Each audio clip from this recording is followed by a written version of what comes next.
தெரிந்து கொள்வோம். வீட்டில் திருவிளக்கு ஏற்றுவதற்கு விளக்கெண்ணெய் தீபம் மிகவும் நல்லது.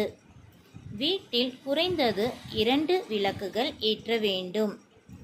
குத்துவிளக்கு கிழக்கு முகமாகவும் துணை விளக்கு வடக்கு முகமாகவும் ஏற்றி வைப்பது நல்லது. வீட்டை செவ்வாய்க்கிழமை வெள்ளிக்கிழமை துடைக்கக்கூடாது. மற்ற நாட்களில் துடைக்கலாம். துடைக்கும்போது தண்ணீரில் ஒரு கை கல்லுப்பு சேர்த்து துடைத்து வந்தால் கண்டிஷ்டி குறையும்.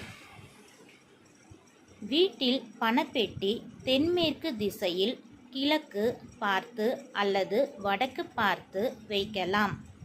அல்லது வடமேற்கு திசையில் கிழக்கு பார்த்து வைத்தால் பணம் சேரும் வாய்ப்பு அதிகம் இருக்கிறது. குழந்தைகள் படிப்பில் சிறந்து விளங்க வீட்டில் வடகிழக்கு அல்லது தென்மேற்கு திசையில் அமர்ந்து செவ்வாய் புதன் கிழக்கே பார்த்து அமர்ந்தும் மற்ற நாட்களில் வடக்கு பார்த்து அமர்ந்தும் படித்தால் மனதில் ஈஸியாக படியும் வாய்ப்பு அதிகமாக இருக்கிறது. நன்றி. வடக்கே தலை வைத்து படுக்கை அமைப்பது கூடாது. கண்ணாடி பார்த்து கொண்டே திருநீர் பூசக்கூடாது. விநாயகர் கோயிலில் ஒரு முறை வலம் வந்தால் போதுமானது. சிவன் கோயிலில் 3 முறை வலம் வர வேண்டும்.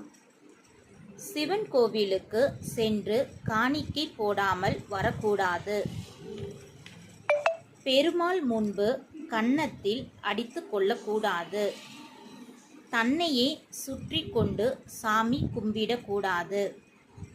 துளசியை அலம்பி கோயிலுக்கு எடுத்து செல்லக்கூடாது.